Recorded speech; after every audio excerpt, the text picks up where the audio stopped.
आजचा हा अभंग जगद्गुरु तुकाराम महाराजांचा आहे. गात्यातला अभंग आहे. संत तुकाराम महाराज भगवान पांडुरंगाला विनंती करतात की देवा तू असं कर की माझं चित्त तुझ्या चरणी लागलं पाहिजे. कारण तू एक असा आहेस की तुझ्याशिवाय या जगामध्ये सख दुसरं कोणी नाहीये. भगवान परमात्मा या भवसागरातून तारणारा एकमेव तू आहेस. असं काही कर देवा पांडुरंगा की माझ्या हृदय मंदिरामध्ये प्रकाश होऊन मला प्रकाशित कर आणि या संसार रूपी भवसागरातून मला तारून ने. तुझ्याच चरणी मी हे नतमस्तक झालेलो आहे. तुझ्या चरणी मी माता ठेवलेला आहे. तुला मी आता शरणागत झालेलो आहे. तुझ्या चरणी मी समर्पित झालेलो आहे. आता तूच सांभाळ देवा. देवा तू असा एक चिंतामणी आहेस, कंठमणी आहेस की सदा सर्वदा आमच्या हृदय मंदिरामध्ये तुझा निवास आहे. तुझ्या विना आम्हाला सख कोण आहे. या भवसागरामध्ये म्हणजे कशामध्ये, संसार रूपी भवसागरामध्ये देवा मी आता गुंतून गेलेलो आहे.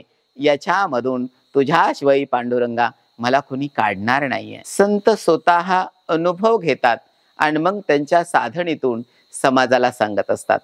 मी एकदा अभंग वाचून दाखवतो. माझे चित्त तुझे पायी राहे ऐसे करी काही, धरोनिया बाही भवहा तारी दातारा, चतुरा तो शिरोमणी गुण लावण्याची खाणी, मुकुट सकळा मणी धन्य तुझी विठोबा, करी तिमी राचा नाश उदय होऊनी प्रकाश, तोडी आशा पास करी वास हृदयी, पाहे गुंतवलो नेनता माझी असो तुम्हा चिंता, तुका ठेवी माथा पायी आता राखावे. हे भगवान पांडुरंगा आता तुझ्या चरणी मी पूर्ण समर्पित झालेलो आहे. आता तुझ्याशिवाय मला कोणी सांभाळणार नाहीये.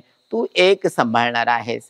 हे भगवान परमात्मा तूच अशी काही शक्ती दे आणि त्या शक्तीच्या रूपाने मला या भवसागरातून संसारातून तू मला तारून ने.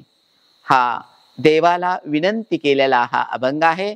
जगद्गुरु तुकाराम महाराजांनी देवालाही विनंती केलेली आहे की भगवान पांडुरंगा या माया जाळातून या संसारातून मला फक्त तूच तारू शकतोस. याचा अनेक गहन अर्थ असू शकतो, अजून मोठा अर्थ असू शकतो. मला जसं सांगता आलं तसं मी सांगितलंय. मला माहीत आहे की आपण सगळे सुज्ञ आहात, विद्वान आहात, पांडुरंगाला मानणारे आहात, साधू संताला मानणारे आहात. आपण समजून घ्याल ही मी अपेक्षा करतो. सर्वांना रामकृष्ण हरी. जय श्रीराम.